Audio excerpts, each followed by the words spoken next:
पप्पू यादव की होगी गिरफ्तारी। बिहार में बड़ा प्रदर्शन, हंगामा। क्या एक बार फिर पप्पू यादव को घर से पुलिस उठा ले जाएगी?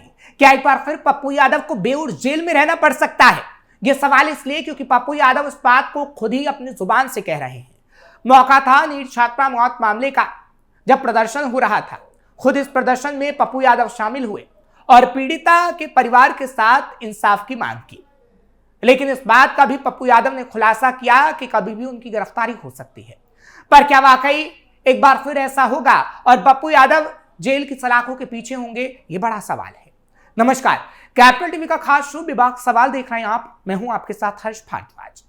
पटना में नीट छात्रा की संदिग्ध मौत के मामले ने तूल पकड़ लिया। न्याय की मांग को लेकर सांसद पप्पू यादव के नेतृत्व में परिजनों ने प्रदर्शन किया, जिसके बाद सवाल उठने लगे हैं कि क्या पप्पू यादव एक बार फिर से जेल के अंदर होंगे। सवाल कई और भी है। क्या नीट छात्रा मामले में पप्पू राजनीति कर रहे हैं? पप्पू यादव की जल्द हो सकती है गिरफ्तारी। सीबीआई के हाथ क्यों नहीं लग पा रहे सबूत? नीट छात्रा मामले में किसने की सच छिपाने की कोशिश? मामले में बिहार में बड़ा प्रदर्शन क्यों? नीट छात्रा की संदिग्ध परिस्थितियों में हुई मौत के मामले में न्याय की मांग अब तेज होती जा रही है। पटना की सड़कों पर भारी जनसैलाब उमड़ पड़ा। मृतका को न्याय दिलाने और मामले की निष्पक्ष जांच की मांग को लेकर इनकम टैक्स गोलबंदर से सीबीआई कार्यालय तक एक विशाल विरोध मार्च निकाला गया। इस प्रदर्शन में पूर्णिया सांसद पप्पू यादव शामिल रहे। हालांकि पप्पू यादव ने यह भी कहा कि बाहर सीबीआई पीड़ित परिवार को न्याय दिलाने के बजाय उनसे ही सवाल पूछे जा रहे हैं। यह अत्यंत दुर्भाग्यपूर्ण है और पप्पू यादव ने आगे भी ऐसी प्रदर्शन की चेतावनी दी और आज भी इस वक्त पीड़ित के परिजन प्रदर्शन कर रहे हैं। हालांकि पप्पू यादव कह रहे हैं कि पीड़ितों की आवाज को दबाने की कोशिश की जा रही है। ये कलयुग की विडंबना है कि न्याय की उम्मीद करने वालों को ही सवालों के घेरे में खड़ा किया जा रहा है। ये बात जहानाबाद में जानकारी के दौरान सामने आई। यानी पप्पू यादव ने कई गंभीर सवाल सीबीआई से लेकर प्रशासन पर उठाए हैं। पप्पू यादव ने उठाए कई बड़े सवाल। यानी सवाल तो पप्पू यादव के थे, लेकिन वो तीखे थे।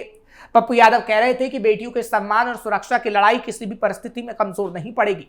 यह संघर्ष केवल एक परिवार का नहीं बल्कि पूरे बिहार की बेटियों के सम्मान और सुरक्षा का प्रश्न है। जब 3 साल की मासूम बच्ची से लेकर बुजुर्ग महिला तक खुद को असुरक्षित महसूस करे तो ये पूरे समाज के लिए गंभीर चेतावनी है। आज आवश्यकता केवल सरकार या प्रशासन की जिम्मेदारी तय करने की नहीं बल्कि समाज के आत्ममंथन की भी है। हर घटना के बाद मूकदर्शक बनकर वीडियो बनाना और संवेदनशील न होना यह कहीं ना कहीं समाज के लिए खतरा है। जिम्मेदारी से मुक्त होने का संकेत भी है। यानी कि पप्पू यादव की तरफ से कहा गया और पप्पू यादव ने तीखे सवाल भी पूछे हैं। इतना ही नहीं, पप्पू यादव ने फारबिसगंज की घटना को लेकर भी कहा कि इसने मानवता को झकझोर दिया है, क्रूरता की सभी सीमाओं को पार कर दिया। ऐसी घटनाएं सभ्य समाज के माथे पर कलंक है। हमारी स्पष्ट मांग है कि दोषियों को शीघ्र कठोर सजा दी जाए, पीड़ित परिवार को न्याय सुनिश्चित किया जाए, बेटियों की सुरक्षा और सम्मान के लिए ठोस कदम उठाया जाए। हालांकि उन्होंने कई और सवाल उठाए और ये कहा कि प्रदर्शन जब किए जा रहे हैं तो इस मामले में मेरी जानबूझकर गिरफ्तारी की जा सकती है क्योंकि मैं सच के साथ खड़ा रहता हूं। यानी ये कहा जा सकता है कि पप्पू यादव ने सवाल तो खड़े किए हैं, लेकिन क्या पप्पू यादव नीट छात्रा मामले में सिर्फ और सिर्फ राजनीति करने की कोशिश कर रहे हैं? क्योंकि एक तरफ हम देख रहे हैं कि लगातार सीबीआई सबूत खंगालने की कोशिश कर रही है, प्रशासन इस मामले पर गंभीर है, लेकिन पप्पू यादव की तरफ से क्या पूरी तरीके से सिर्फ और सिर्फ राजनीति करने ही की कोशिश है? ये बड़ा सवाल इसलिए क्योंकि अक्सर हमने देखा है कि ऐसे मामलों पर वोट बैंक के लिए पार्टियां राजनीति करती हैं और अगर पप्पू यादव प्रदर्शन कर रहे हैं लेकिन आगे आने वाले समय में माहौल को खराब करने की कोशिश की तो उनकी गिरफ्तारी होना तय है। फिलहाल ऐसा होगा या नहीं ये तो वक्त ही बता पाएगा। परिजनों का आरोप और सीबीआई पर सवाल। अब बात परिजन की करते हैं नीट छात्रा मामले में, क्योंकि प्रदर्शन में मृतका के परिजनों और रिश्तेदारों ने पुलिसिया जांच पर असंतोष जताया है। प्रदर्शनकारियों का कहना है कि मामला केवल संदिग्ध मौत का नहीं बल्कि इसके पीछे गहरी साजिश है। साथ ही साथ उन्होंने कहा है कि आगे आने वाले समय में हम प्रदर्शन करेंगे। मामले की गंभीरता को देखते हुए सच सबके सामने आना चाहिए और एजेंसी को सख्त होकर कार्रवाई करनी चाहिए, जो एजेंसी कर नहीं रही। पुलिस छावनी में तब्दील हुआ इलाका। विरोध मार्च की संवेदनशीलता को देखते हुए प्रशासन ने सुरक्षा के कड़े इंतजाम किए थे। इनकम टैक्स गोलबंदर से लेकर सीबीआई कार्यालय तक भारी संख्या में पुलिस बल की तैनाती की गई। प्रदर्शन के दौरान पुलिस और प्रदर्शनकारियों के बीच हल्का तनाव भी देखने को मिला, लेकिन भारी सुरक्षा घेरे के बीच मार्च जारी रहा। हालांकि प्रशासन की तरफ से कहा गया कि माहौल को हम बिगड़ने नहीं देंगे, शांतिपूर्ण प्रदर्शन होगा तो ये ठीक है। हालांकि इस प्रदर्शन में युवा भी शामिल हुए। प्रदर्शनकारियों का कहना है कि बिहार में मेधावी छात्राओं की सुरक्षा और ऐसे मामलों में लचर जांच व्यवस्था बर्दाश्त नहीं की जाएगी।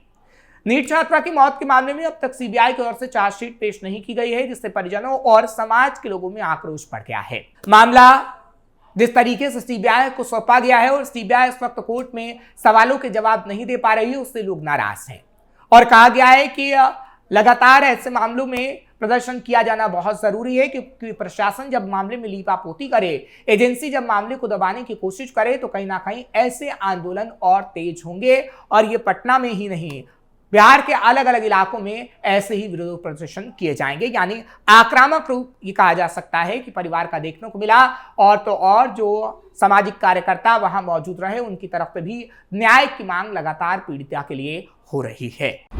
90 दिन बाद भी पुलिस, एसआईटी, सीबीआई के पास सवालों के जवाब नहीं। हालांकि प्रदर्शन अपनी जगह, राजनीति अपनी जगह, लेकिन सवाल तो उठेंगे, क्योंकि सीबीआई, एसआईटी के पास किसी सवाल के जवाब नहीं मिले। 11 जनवरी 2026 यानी पटना के शंभू गर्ल्स हॉस्टल में नीट की छात्रा की मौत होती है, उसके साथ दुष्कर्म होता है। एफएसएल की रिपोर्ट में अंडरगारमेंट पर स्पर्म मिलता है। उसे किसने मारा पता नहीं, किसने दुष्कर्म किया पता नहीं, लड़की के अंडरगारमेंट पर स्पर्म किसका ये भी पता नहीं। 90 दिन बाद भी पुलिस, एसआईटी, सीबीआई के पास इन सवालों के जवाब नहीं। पटना पुलिस की जांच पर सवाल उठे तो पूरे केस की फाइल सीबीआई को सौंप दी गई, लेकिन सीबीआई पटना टीम के अधिकारी भी कुछ खास कर नहीं पाए। जब कोर्ट ने फटकार लगाई तो अब जांच सीबीआई की दिल्ली टीम यानी एंटी करप्शन ब्रांच 2 को सौंप दी गई। बड़ा सवाल यही खड़ा हुआ कि सीबीआई की टीम भी एसआईटी और पटना पुलिस की जांच के इर्द गिर्द ही घूम रही है। उस पर भी परिवार वालों के दबाव के ही आरोप लग रहे हैं, जबकि सीबीआई को सबूत खोजने पर ज्यादा ध्यान होना चाहिए। दिल्ली सीबीआई टीम को क्यों मिली जांच की जिम्मेदारी? दरअसल शंभू गर्ल्स हॉस्टल की बिल्डिंग का मालिक मनीष रंजन इस केस में गिरफ्तार है। उसे पटना पुलिस ने शुरुआती जांच के बाद ही पकड़ा था। वर्तमान में बेऊर जेल में वो है। इसकी जमानत याचिका पर पटना के पॉक्सो कोर्ट में सुनवाई हुई थी। पीड़ित परिवार के वकील एसके पांडे मनीष को जमानत देने का विरोध लगातार करते रहे, जांच में कमियां गिनाते रहे। लगातार सुनवाई के बाद कोर्ट ने 16 मार्च को मनीष की जमानत याचिका खारिज कर दी और वो जेल में रहा। कोर्ट ने इस दौरान सीबीआई की जांच में खामियां पाई और कई सवाल उठाए।